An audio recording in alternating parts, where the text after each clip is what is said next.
Em série de Fourier, vamos representar uma excitação periódica por um trem de impulsos, para a gente ver como é que a gente trabalha usando o arcabouço de convolução.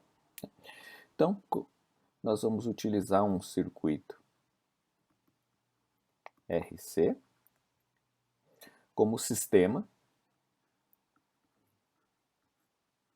Nós já vimos isso antes.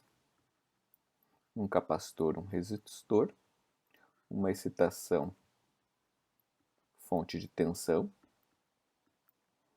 sinal de entrada x de t, sinal de saída, tensão sobre o capacitor y de t. Nós já vimos o circuito RC, então, se x de t for um impulso, isso implica que a saída, que será a resposta ao impulso, é 1 sobre RC, RC produto constante de tempo, e na menos t sobre RC, U de t. Nesse caso, eu vou usar valor RC igual a 4, uma escolha arbitrária, só para a gente poder ter uma expressão com menos símbolos, apenas variável t. 1 sobre 4, e na menos t sobre 4, U de t. O nosso trem de impulsos, então, se x de t for igual, vou colocar aqui, trem de impulsos. Esse trem de impulso que eu vou colocar, uma sucessão de impulsos, com espaçamento definido por valor d multiplicado por n, onde n é definido por 0 até mais infinito. Note que quando n é igual a 0, n igual a 1, n igual a 2, eu vou tendo atrasos progressivos nos impulsos. Quando n é igual a 0, eu tenho o próprio impulso. Isso implica o seguinte: eu vou representar fisicamente o ato de, em t igual a 0, começar a gerar liga e desliga aqui nesse x de t. Como eu falei, é um liga e desliga muito rápido, espera d unidades de tempo, liga e desliga de novo e assim sucessivamente.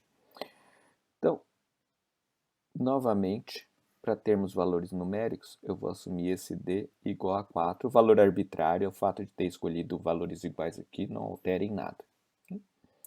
Graficamente, para a gente ter uma representação visual,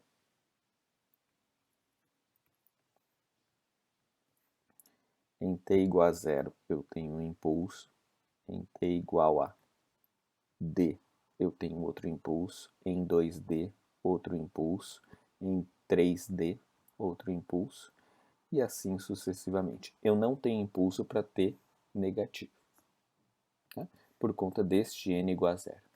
Então vamos lá fazer as contas para encontrar quem que é o y de t. Vou colocar aqui, né? Quem é o y de t? Então, abrir um pouquinho o espaço. Bom, o y de t nós calculamos por convolução. E o fato de ter escolhido impulso é proposital para me valer de propriedades envolvendo a convolução. Então, eu vou ter resposta ao impulso, convolução x de t. Ora, fazer a substituição, 1 sobre 4, e na menos t sobre 4, U de t,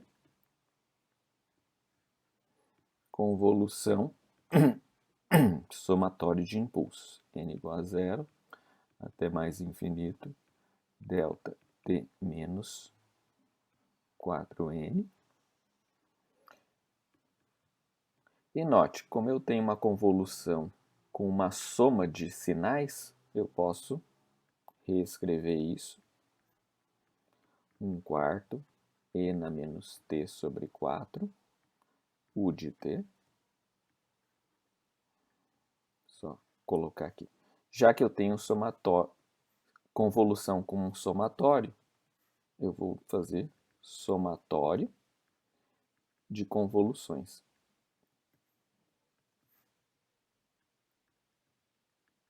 N de 0 a mais infinito. Vou colocar aqui a chave para representar justamente soma de convoluções. E aqui eu tenho delta t menos 4n. Propriedade da convolução com impulso. eu vou substituir este termo em t do exponencial e em t do degrau.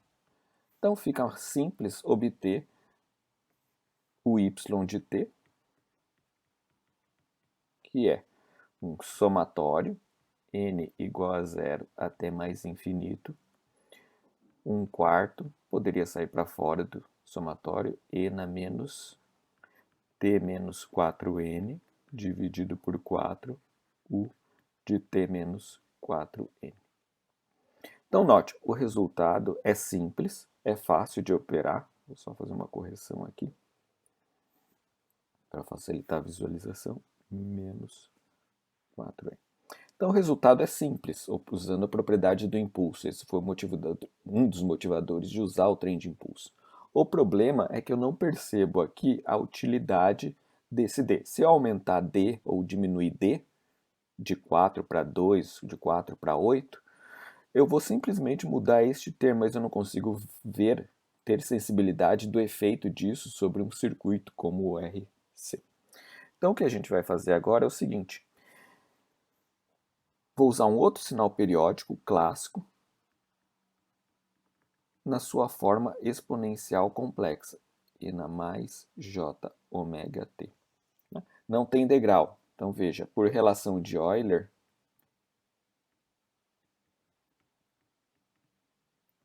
eu tenho cosseno ômega t mais j seno ômega t. Então só colocar aqui alguns detalhes. Ômega real, ômega positivo, maior ou igual, e ômega fixo. Significa que eu vou escolher um sinal cossenoidal numa frequência fixa, assim como eu escolhi aqui d igual a 4. 1 dividido por 4 é a frequência aqui que a gente vai ter. Bom, diante disso, vou fazer a convolução deste sinal com a resposta impulso do circuito RC. Então vamos continuar aqui. Subir um pouco aqui para facilitar. Então, y de t, veja que o mesmo arcabouço, convolução. H de t, convolução e na mais j ômega t, igual, colocar na forma de convolução ainda, 1/4, só um pouco, 1/4, e na menos t sobre 4, u de t, tudo isso, convolução e na mais j ômega t. Veja que eu não tenho exponencial em nenhum dos membros. Então, não tenho como utilizar alguma propriedade. Vou fazer pela força bruta. Integral de menos infinito a mais infinito, 1/4, e na menos t sobre 4. Opa, desculpe aqui. Não é t, é a. Variável auxiliar para integração. U de a. E o termo e na mais j ômega t.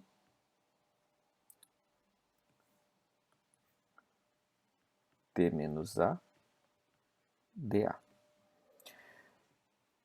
Abrir um pouquinho mais esse termo. Integral de menos infinito a mais infinito. 1/4. E na menos a sobre 4.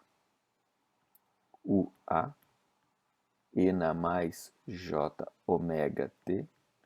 E na menos j ômega a dA.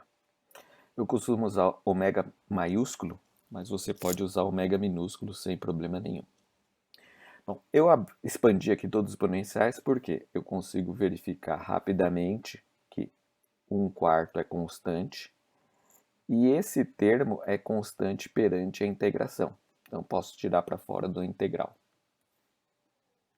Então, vou ter 1/4 e elevado a mais j ômega t. E aqui entre chaves vou colocar integral de menos infinito a mais infinito. E na menos a 1/4 mais j ômega, tá? Desse último termo, dA. Então vamos observar algumas coisas. O resultado desta integral imprópria, faltou aqui u de A permanece, vai ser um número. A princípio vai ser um número complexo pela presença desse j aqui. Lembrando que j é raiz de menos 1. Então vamos resolver. Veja que esse problema, o u de A vai me ajudar a modificar o limite de integração. Então isso facilita, a gente já viu isso antes. 1/4 e na mais j ômega t, integral de 0 a mais infinito, e na menos a, 1/4 mais j ômega dA. Note que o A é positivo, então esse termo tende a ser negativo, A positivo pelo limite. O ômega a gente já definiu que é fixo e é um valor positivo maior que zero, significa que esta integral imprópria converge. Convergência é importante para a gente poder ter resultado numérico final. Então vamos colocar aqui 1/4 e na mais j ômega t. Bom, integral do exponencial, próprio exponencial, menos a 1/4 mais j ômega, dividido por 1/4 negativo mais j ômega. E eu vou substituir o a 0 e a igual a mais infinito. Então, quando a é mais infinito, isto aqui tudo vai a zero, pelas propriedades que a gente viu do a e do ômega. Então, vou ter 0 menos. Quando a é igual a zero, tudo isso vai ficar 1. Então, ficou 1 sobre menos 1/4 mais j ômega. Resolvendo isso e levando em conta este 1/4, eu chego à conclusão que o meu y de t, para esse sinal exponencial que a gente viu ali em cima, vai ser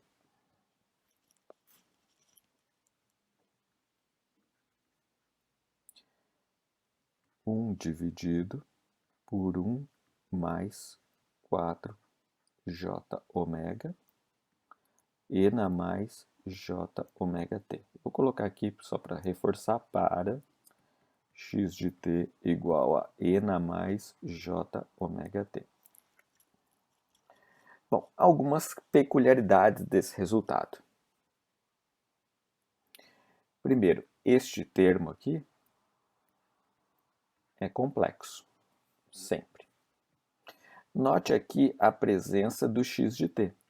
Então, basicamente, eu posso dizer que a resposta, como é função de um ômega aqui, poderia colocar aqui que y de t é uma função de ômega, certo? Única variável que eu tenho aqui, e na mais j ômega t.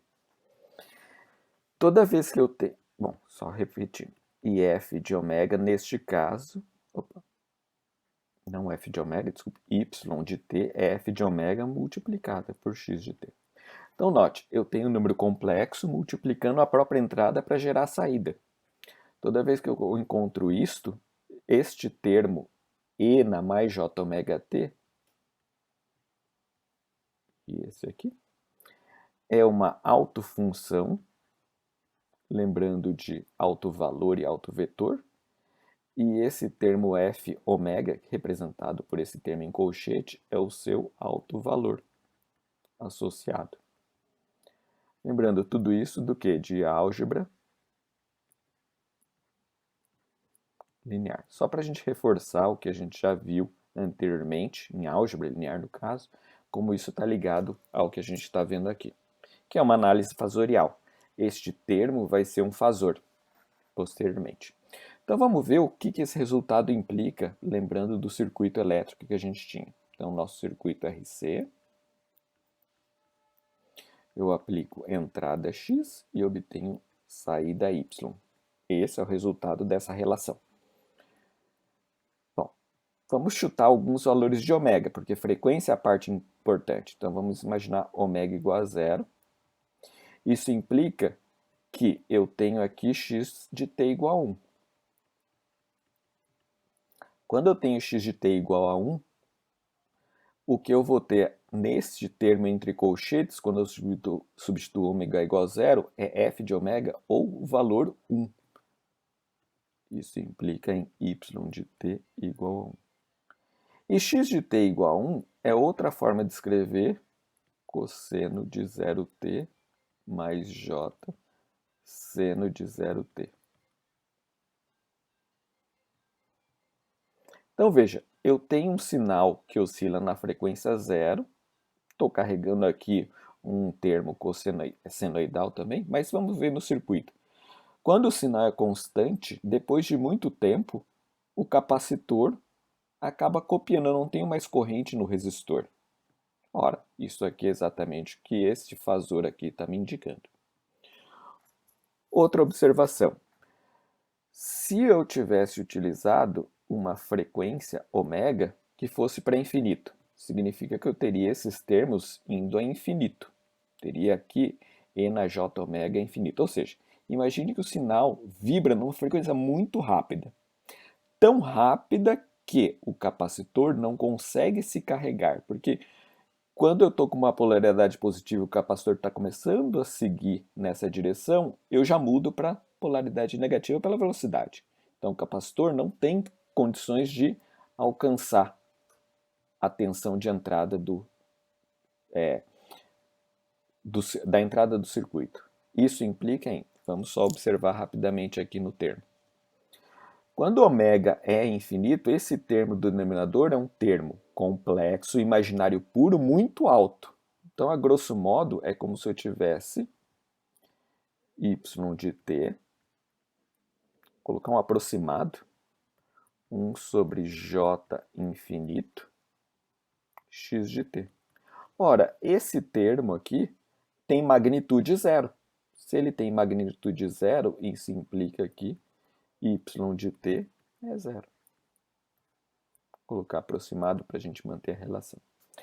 Claro que isso aqui vai ter uma fase, que a gente depois vai discutir posteriormente, fase menos 90 graus, ou seja, se o sinal tem uma determinada frequência muito alta, a saída está a 90 graus defasada da entrada.